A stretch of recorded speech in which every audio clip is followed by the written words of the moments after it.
विश्वकर्मा अप्रत्यक्ष संपूर्ण विश्व जलाली अदालत एवं जलाली सच्चे दरबार में आप सभी धर्म प्रेमी बंधुओं का हार्दिक स्वागत व अभिनंदन करता है। आइए आज एक नई जानकारी साझा करते हैं कि आजकल वशीभूत किस प्रकार से किया जाता है। बहुत से लड़के जिन लड़कियों को पसंद करते हैं वह यदि मुस्लिम हैं तो मज़ारों की या मौलाना मौलवी की सहारा लेते हैं तंत्र क्रिया कराने के लिए। तो जो मुस्लिम होते हैं वह गंदी ताकतों का इस्तेमाल करते हैं, जिसमें जिन्न होते हैं, खबीस होते हैं, जिन्नात होते हैं आदि ऐसे तमाम ताकतों का इस्तेमाल करके एक तावीजी रूप में क्रिया करके उस लड़के को देते हैं। हिंदू सनातन में बहुत से ऐसे तांत्रिक हैं। आजकल तो माध्यम बन गया है कि फोटो लड़की का या लड़के का या बाल चाहिए या किसी शरीर का तन का कपड़ा चाहिए, आज तमाम चीज़ें एक दूसरे लोग वशीकरण करके जीवन में एक दूसरे को अपनाने का हथकंडा जो अपना रहे हैं, वह यह भी नहीं जानते कि अपने जीवन में परेशानी मोल ले रहे हैं। बहुत सी लड़कियां लड़के के द्वारा दिए गए प्रसाद रूप में या किसी अनन्य रूप में दिए गए तत्व को खा लेती हैं। उससे भी उसके प्रति आकर्षण बनना शुरू हो जाता है।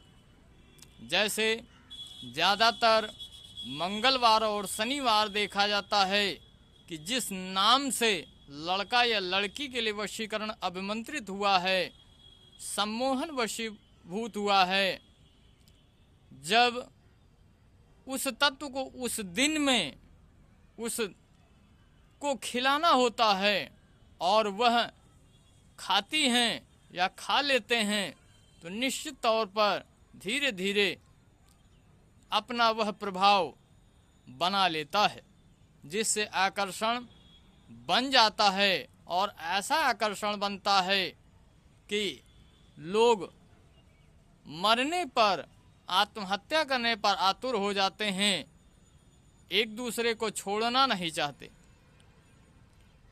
प्रेम का जो मार्ग है ये बेहद खतरनाक है और जीवन को बर्बाद करने के लिए यह मार्ग बना है। पैसे के लिए और पैसे के लोभ में लोग इतने अंधे हो गए हैं कि हमारे सनातन धर्म में भी बहुत से ऐसे लोग आ गए हैं जो पैसे के लोभ में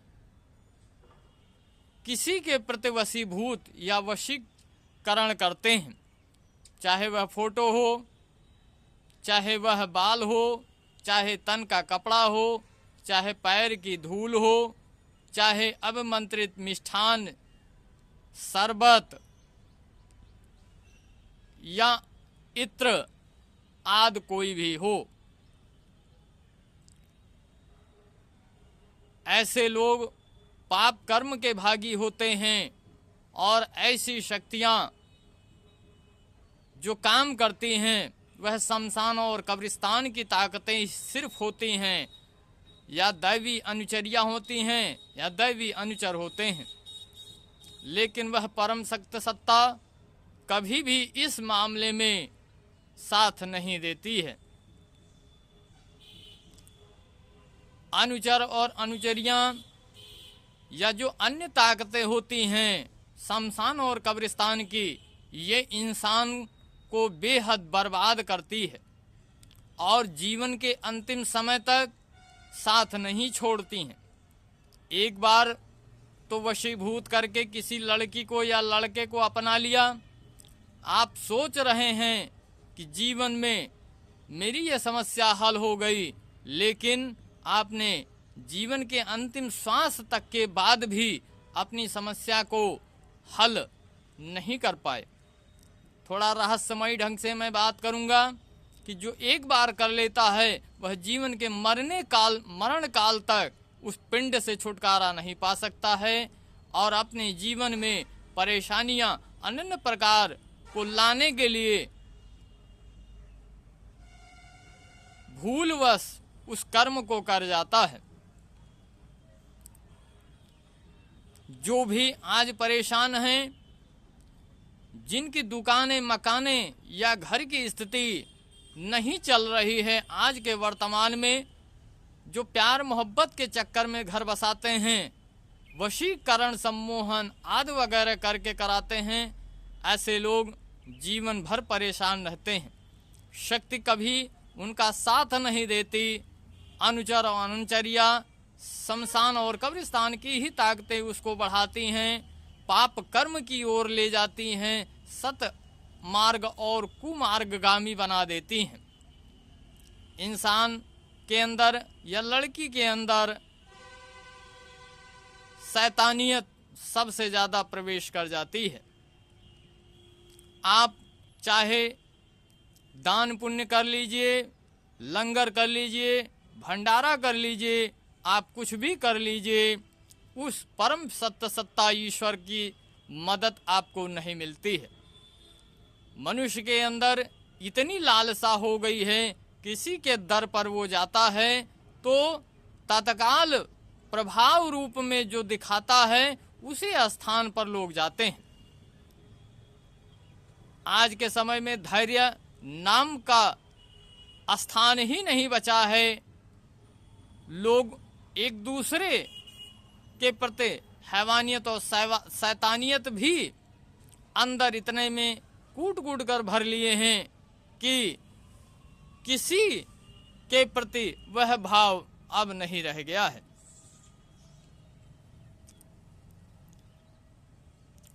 आजकल की नारियां भी इतनी अभिमान में हैं, मद में चूर होती जा रही हैं।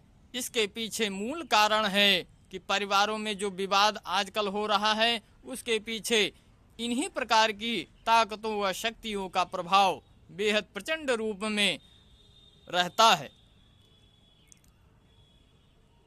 अपने असर को प्रकट नहीं करती हैं और इस प्रकार से प्रभाव जमाए रखती हैं कि किसी के समझ में नहीं आता और जल्दी पकड़ में भी नहीं आता। पूर्व में किए गए पाप कर्मों को स्मरण नहीं रहता और यदि आप उन किए गए पिछले पाप कर्मों का स्मरण करते हैं तो निश्चित तौर पर यह जानिए कि जो तामसिक शक्तियों में यंत्र मंत्र तंत्र के जो तावीज या संकल्प द्वारा या तावीज द्वारा अनन्य प्रकार से किए जाते हैं, उसमें शमशान और कब्रिस्तान, अनुचर और अनुचर्या ही कुछ पलों के लिए आपको समस्या से दूर कर देती हैं, लेकिन पूरी तरह से दूर नहीं होती हैं और आपके जीवन अंत तक बीच बीच में समस्याओं को उत्पन्न करते रहती हैं, विवाद का कारण भी बनाती हैं, आपको ऐसे मार्ग पर ले जाते हैं जहां आप उस परमात्मा को चेहरा दिखाने के काबिल नहीं रहते हैं और ना ही रहती हैं। मैं उन सभी ऐसे सिद्ध तांत्रिक बाबा या कोई भी हो, उनसे प्रार्थना करता हूं कि वशीकरण सम्मोहन आदि करने की प्रक्रिया किसी के दिए गए धन या किसी के कहने पर न करें। यह सनातन धर्म में उस परमात्मा के आदेशों का उल्लंघन करना है और ऐसे पाप कर्म सुपथगामी न होने के कारण पाप कर्म है और पाप कर्म की सजा ईश्वर द्वारा दी जाती है। और दंड के रूप में जो आपको मिलता है, जब आपके शरीर मृत होती है तो आप ऐसे ही लोगों को परेशान करते हैं। बाद में जब आपसे कोई उच्च कोर्ट का शक्तिवान मिलता है तो आपको जब पकड़ता है तो सजा के तौर पर देता है। बहुत से लोगों ने देखा होगा कि सिद्ध औघड़ हैं, जादूगर हैं या मौलाना हैं, सिपली करतब करने वाला था, मर गया। अब चाहे वह दरगाहों पर हाजिरी कोई लगाता होगा, सुना होगा, देखा होगा कि इतने लोगों ने पकड़ रखा है। होता क्या है उसको भी आप जानते होंगे, समझते होंगे, देखे भी होंगे। सनातन में भी ऐसे ही लोगों जो जाते हैं वह भी देखे होंगे।